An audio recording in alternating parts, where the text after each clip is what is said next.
Nunca me han gustado las armas, pero he de admitir que muchos como estos nos han salvaguardado de posibles invasiones y asedios que nos han llegado a lo largo de los tiempos por el mar, por nuestras costas. La intensa fortificación de la costa occidental malagueña responde al carácter de tierra de frontera desde la entrada de los árabes en España. Bueno, fue escenario de los enfrentamientos de Omar Ben Hafsun con el poder cordobés. Pero incluso después de la conquista castellana, la costa occidental de Málaga siguió siendo tierra de frontera en un primer momento, frontera interna entre mudéjares y cristianos, al tiempo que externa ante berberiscos y turcos.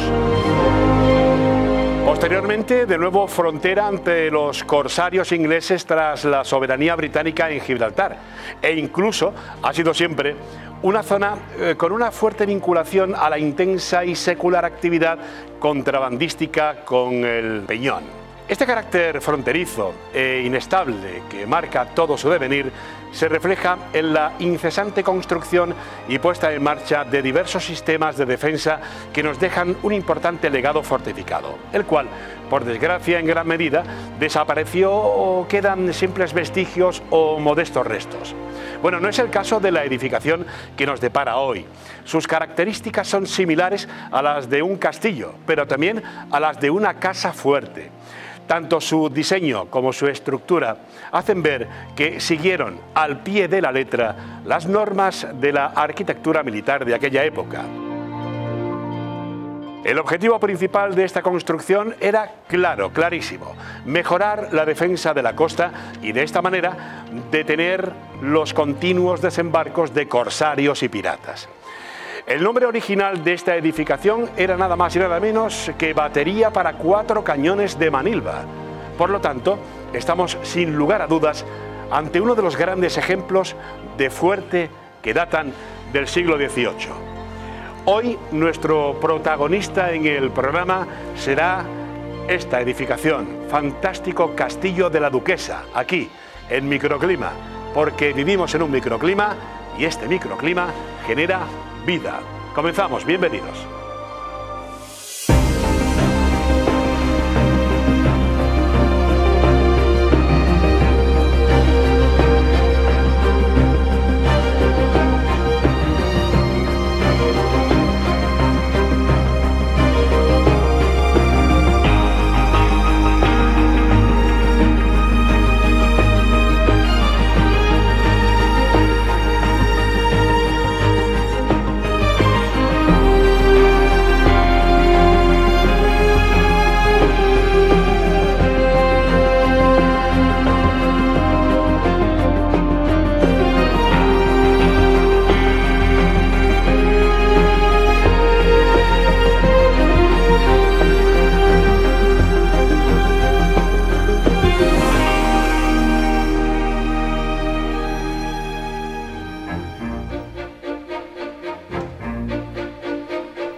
Mario Jiménez, alcalde de Manilva, gracias y bienvenido a Microclima. Pues nada, es un placer y recibiros aquí en Manilva y en este maravilloso lugar que es el Castillo de la Duquesa. Desde luego, estamos ubicados pues, en uno de los corazones, prácticamente el alma mater del Castillo de la Duquesa, ¿no? La batería de los 4 cañones famosa, ¿no? Pues sí, aquí estamos.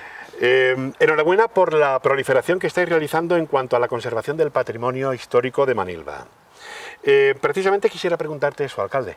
Desde la Corporación Municipal, ¿cómo se está trabajando a la hora de poner en valor el patrimonio histórico que ya se tenía, como por ejemplo el Castillo de la Duquesa, y el que se está teniendo con los asentamientos, por ejemplo, romanos que tenemos aquí al lado del castillo? ¿Cómo se está trabajando? Pues para nosotros es una prioridad darle ese tratamiento, recuperar este patrimonio tan importante cultural que tenemos en nuestra localidad, y es alrededor del Castillo de la Duquesa, pues tenemos unos enclaves romanos estupendos y que estamos trabajando desde hace tiempo en recuperarlo, pero ahora ya es una realidad, ¿no? que estamos recomendando ese asentamiento con la villa y con la zona casi industrial, y que en breve tiempo pues lo terminaremos y lo pondremos en valor para hacer un conjunto histórico para visitar.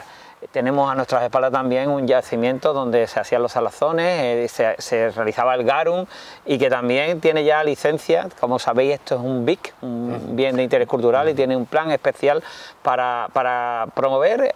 Tiene licencia de cultura ya, que no ha sido fácil conseguirla para hacer un edificio aquí hasta nuestra espalda. El antiguo cuartel de la Guardia Civil estaba ahí también.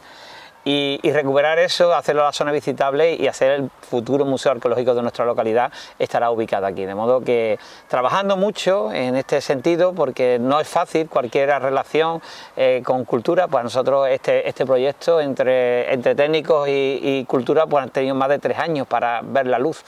De modo que es mucho insistir, mucho poner en valor las cosas sin dañar, por supuesto, y recuperar y poner en valor todo lo que podamos de ese entorno maravilloso cultural que tenemos de la época romana, y no desfallecer en este intento, porque muchas veces te aburres un poco, ¿no? de toda la burocracia y todo lo que supone poner en valor cualquier yacimiento, y con medios del ayuntamiento, medios propios del ayuntamiento destinados para poner en valor esto. Desde luego, la importancia del patrimonio histórico, porque esto no deja de ser un poco el ADN de nuestra civilización actual, ¿no? De la sociedad actual. Claro, ¿no?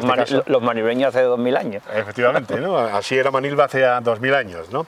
Estáis también barajando la posibilidad, ya estáis en proyecto con respecto a la mejora de la infraestructura del castillo. Pues sí. Como bien decías también, que ya tenéis el terreno municipal para sacar a flote la Salazón y la necrópoli. Exactamente, Salazón y necrópoli que tenemos a nuestras espaldas será visitable, será un edificio totalmente visitable. No sé si conocéis alguno de Mérida, pero en Mérida hay todos los edificios, la propia Junta de Extremadura es así, y será totalmente visitable con paneles, con cristales en el suelo, y luego irá ubicado en el futuro museo arqueológico. Para nosotros es fundamental, tenemos muchos restos conseguidos en esta zona del castillo, de las termas, de la zona de la villa y de esta zona, guardados a encajar para exponerlos en su día en el museo arqueológico. Es muy importante también para nosotros hacer un plan director y recuperar, hacer la rehabilitación integral del Castillo de la Duquesa. También se acometerá en la próxima legislatura. Es un proyecto ambicioso, pero que tenemos que ponerlo en valor y sobre todo evitar las posibles. Ya hicimos la impermeabilización, que era lo más fundamental, y ahora un poco trabajar en la estructura y en los parámetros verticales. Mario Jiménez, alcalde de Manilva, ha sido un placer tenerte en Microclima, que sigáis así funcionando, sobre todo para la manutención y conservar el patrimonio histórico, que como decía antes es nuestro ADN, ¿no? Pues nada, muchísimas gracias a vosotros por dar a difundir nuestro patrimonio, por este magnífico programa de Microclima, y tenéis las puertas abiertas y encantado siempre de recibiros aquí en Manilva. Sabinilla, el castillo son zonas privilegiadas para vivir, pero también para difundir los encantos de nuestra ciudad. Y en septiembre nos veremos en la época del mosto.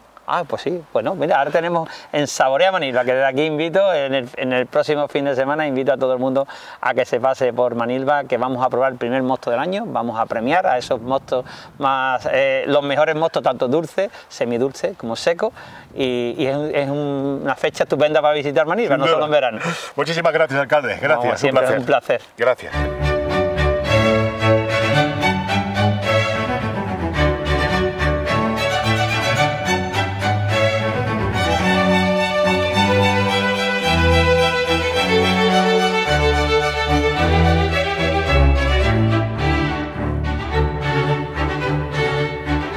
¿Dónde estamos?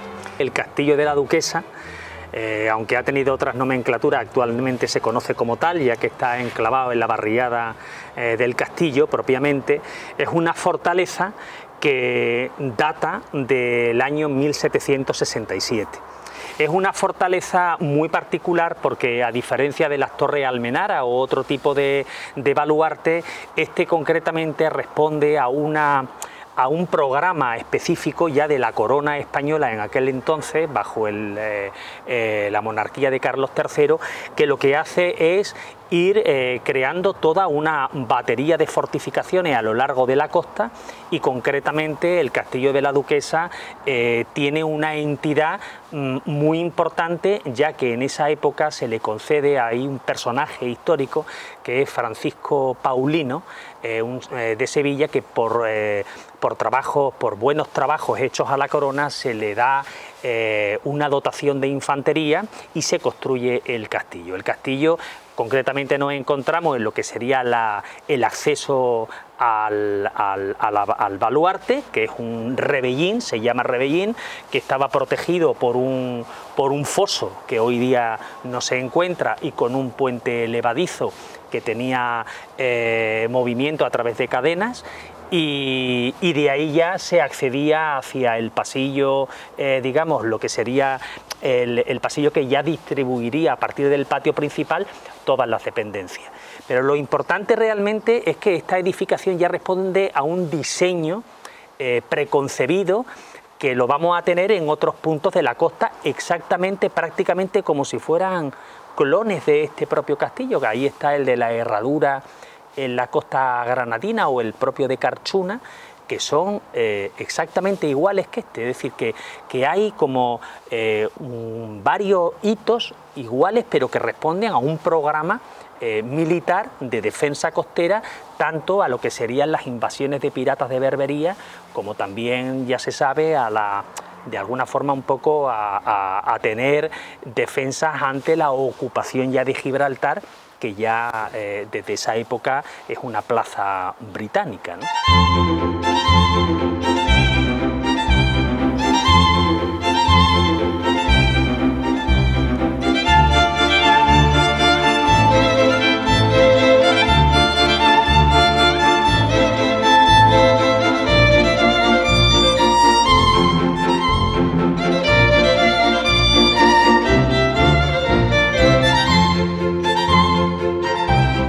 Hemos venido de la zona del Rebellín, que era el acceso, hemos pasado el foso, teníamos un corredor en el que quedaba, según se entra en el lado izquierdo, lo que serían las oficinas realmente del mando en el castillo, del comandante. Enfrente quedarían dos pequeñas dependencias, que sería una cocina y un almacén, y una vez que ya entras al patio es este concepto completamente racional de fortaleza, en la que se distribuyen las diferentes estancias en torno a este patio que sirve de distribuidor.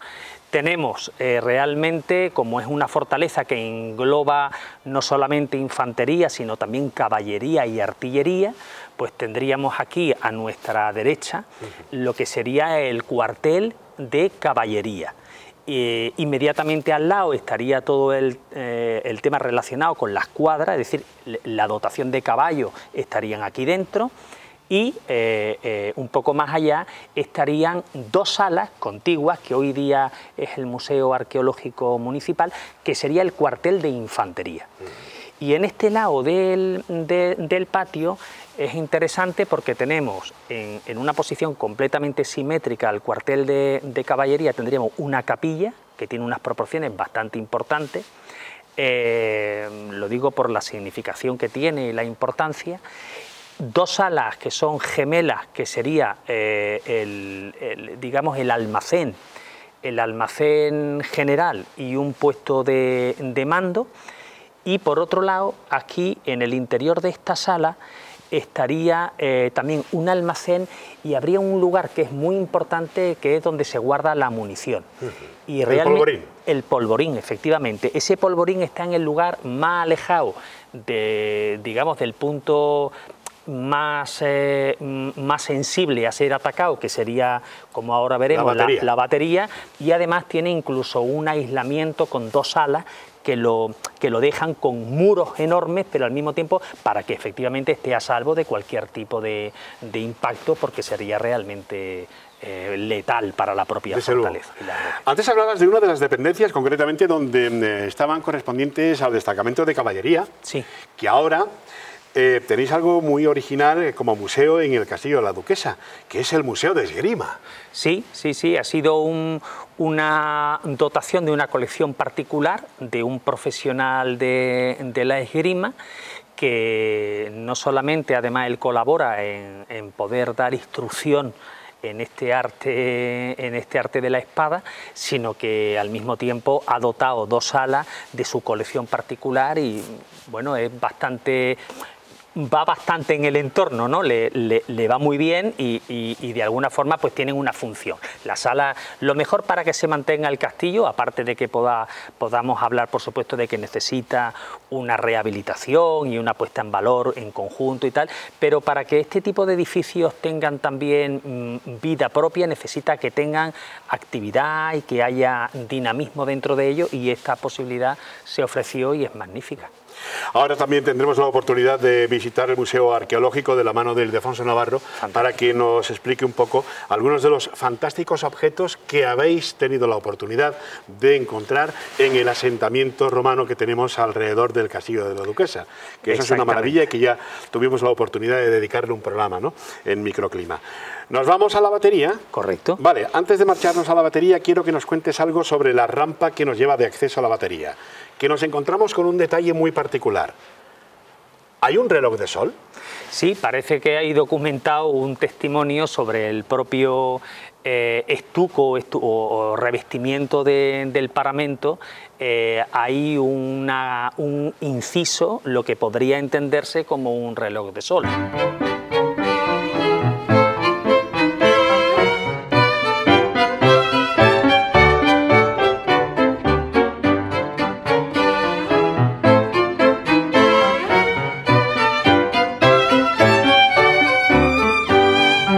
Última parada de momento para describir un poco las diferentes dependencias del castillo. Y estamos quizás en el alma mater, la batería, sí, la de los 4 cañones. Efectivamente, esto se llamaba una batería de cañones de A24, porque digamos que era el calibre de los cañones. Es verdad que se tiene documentado que había 4 cañones de A24, es decir, que tenían 24 libras el balín de los cañones además muy similares a los que en ese momento se llevaban en las embarcaciones. Pero creo que hay testimonios también escritos que llegaron a ser 6 cañones, pero bueno, ya con 4 era una defensa costera importante. Por supuesto vemos la garita, el baluarte semicircular adosado a la estructura del castillo, pero al mismo tiempo, como la batería es el lugar que da completamente de frente al enemigo y la altura del castillo no es tan considerable, pudiera ser que en un determinado momento hubiera una confrontación y fuese tomada la batería. En ese caso, el foso que vemos a mi izquierda haría la función de cerrar el acceso a la propia fortificación y la defensa quedaría de alguna forma en lo que sería la plaza de armas, el patio gigante que hay en toda la cubierta, que sería realmente los puestos para la fusilería. Todas las almenaras que vemos, todos esos huecos, pues claro, sería para los fusileros. Para los fusiles. Efectivamente, que al mismo tiempo que hacen una defensa hacia el exterior, pero si hubiese un problema de toma del castillo en este punto tan crítico, estamos hablando de que los fusileros seguirían defendiendo la fortaleza.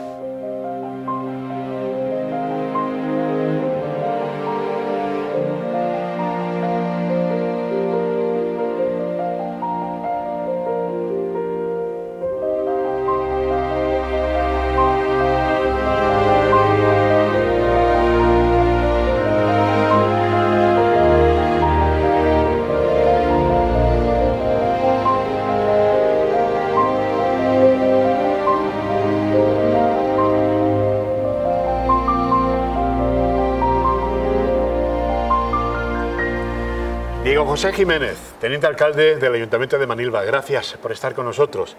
Ubicamos la situación ahora mismo en el patio del Castillo de la Duquesa.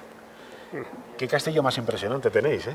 La verdad que sí, ¿no? Tienen 255 años ya, ¿no? Estas piedras, y la verdad que desde aquí pues ha vivido muchas situaciones. Hay una que también, pues claro, nos importa mucho, ¿no? Porque además de Fortaleza, como su origen fue cuando lo mandó a construir Carlos III, aquí también estuvieron los carabineros de finales del siglo XIX, pero es que aquí ha vivido la gente del castillo también, en estas paredes también han vivido familias. Sí, han vivido familias, hay gente del castillo que todavía viven, pues que han nacido en estas paredes, y la verdad que también esa es una parte de nuestra historia que nos gusta conservar, pero por supuesto también lo que le queremos es darle el uso cultural en el que nos centramos, ¿no? Yo creo que es un edificio muy bonito, muy potente.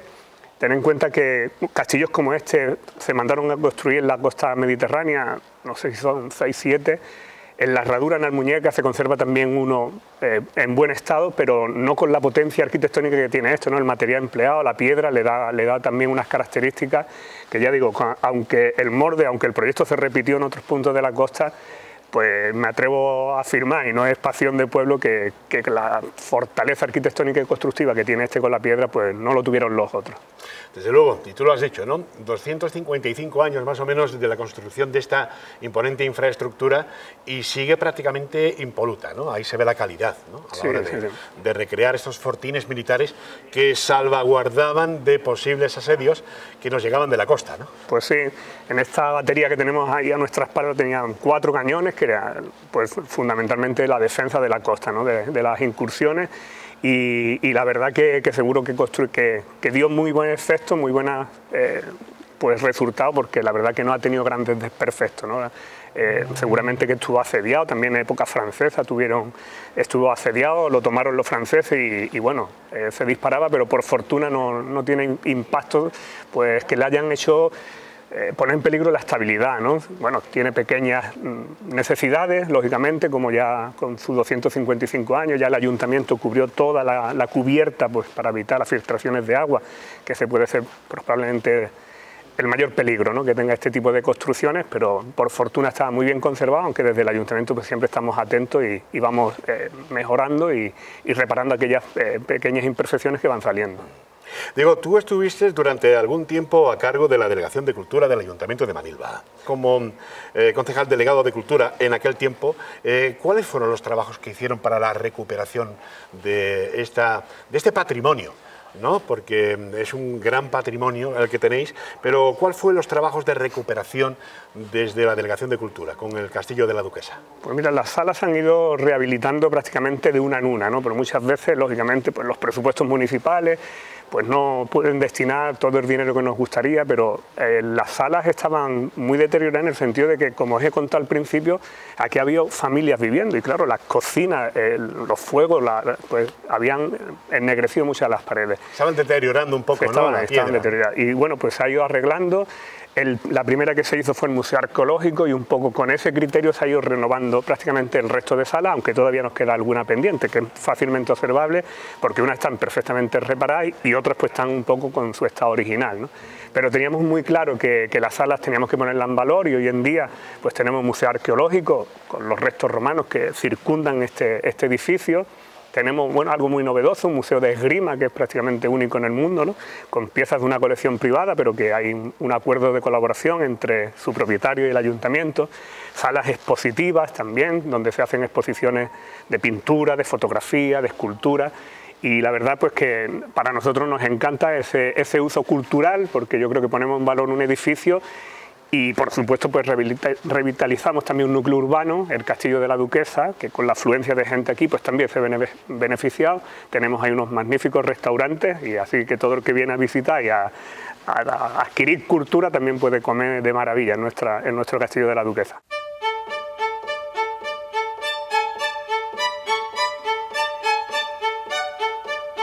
Nos hemos parado ya en los últimos instantes del programa en el Museo Arqueológico que acoge el Castillo de la Duquesa. Es pequeño, pero rico en todos los utensilios que aquí nos vamos a encontrar, porque estos son los restos que de momento se han encontrado en el asentamiento asiduo al Castillo de la Duquesa, el asentamiento romano. Entre los utensilios que se encontraron, prácticamente se ilustran todas las facetas de la vida de un asentamiento romano: cómo vivían, cómo enterraban a sus muertos, prácticamente todo está en los objetos que se muestran aquí en esta exposición. Vamos a encontrarnos primero con la vida doméstica. ¿Qué podemos encontrarnos aquí? Pues lo que está más representado es todo lo relacionado con el consumo, con la cocina y el consumo de alimentos. Te encuentras desde las actividades más primarias, como por ejemplo unos morteros y unos molinos de mano donde se molía el cereal para obtener la harina para el pan, tan importante en época romana y prácticamente en todas las épocas de la humanidad desde el Neolítico. Te encuentras, por ejemplo, cacharros donde se hacía de comer, ollas, cazuelas. Te encuentras platos y copas donde se servía la comida en la mesa. Cosmética. Cosmética, por ejemplo. Hay algunas plaquitas de piedras duras que están preparadas para en ellas machacar los ingredientes y mezclar ingredientes para todo tipo de ungüentos y de cosméticos corporales. Hay un par de plaquitas en el museo y también algunas pinzas para depilar, algunos utensilios de bronce para esa mezcla de distintos tipos de ungüentos. O sea, hay también muestras relacionadas con la cosmética. Embellecimiento, por ejemplo, nos encontramos un amuleto, muy curioso, un amuleto con simbología fálica. Sí. Hay todo tipo de instrumentos y todo tipo de adminículos para la vestimenta personal. Hay, por ejemplo, fíbulas para coger el vestido, hay argollas, hay, como bien decía, algún amuleto. A la cercanía del mar tenemos también enseres de pesca. Claro, hay que tener en cuenta que todos estos asentamientos litorales están vinculados a la producción y comercialización de salazones. Entonces tenemos aquí, pues, desde los utensilios relacionados con la pesca, pesas de redes, tenemos también utensilios para reparar las redes, agujas de doble horquilla, tenemos también ánforas de las que se destinaban a la exportación de salazones, pesas de red de plomo, hay varias muy interesantes, o sea, todo lo relacionado con ese mundo de las salazones. Sistema de construcción, cómo construían y sobre todo cómo enterraban a sus muertos. Sí. Hay algo muy importante que creo que es una pieza única, que es una pata de mesa con cabeza de león. Sí, tenemos una pata de mármol de una mesa con forma de león. Son muy frecuentes en el mundo romano, por ejemplo en Pompeya aparecen en casas de un estatus elevado con cierta frecuencia, y aquí tenemos la suerte de que apareció una de esas patas, además muy bien conservada, con la cabeza de león. Pero en cuanto a cosas relacionadas con la construcción y con el mobiliario de la casa, tenemos también, por ejemplo, una muestra única en la costa malagueña de vidrios de una ventana. Hay una buena cantidad de vidrios que armaban una ventana en época romana, que dejaban entrar luz a unas construcciones de por sí bastante oscuras, ¿no? Una arquitectura que no tenía mucho vano al exterior. Pues aquí en esta villa tenemos ese testimonio de que había algunas ventanas que daban luz a esas partes más oscuras de la villa. Tenemos también, por ejemplo, del abastecimiento de agua, y se conservan algunas tuberías de plomo para la traída de agua potable, efectivamente. Tenemos también muchas muestras de distintos tipos de ladrillo. ¿Y el semuf? Claro, hay que tener en cuenta que tuvimos la suerte de que se encontró no solamente la parte de los vivos, sino también el cementerio, la necrópolis, la ciudad de los muertos, y se excavaron más de un centenar de enterramientos, de los cuales hay una recreación, una tumba completa recreada, y algunos de los ajuares. En algunas de las tumbas se encontraron los muertos con vasijas, con alguna moneda, con elementos de ajuares personales, o sea que hay una riqueza también muy importante la de esa ciudad de los muertos. Desde luego que sí. Gracias, querido amigo. Hasta la próxima. A vosotros como siempre.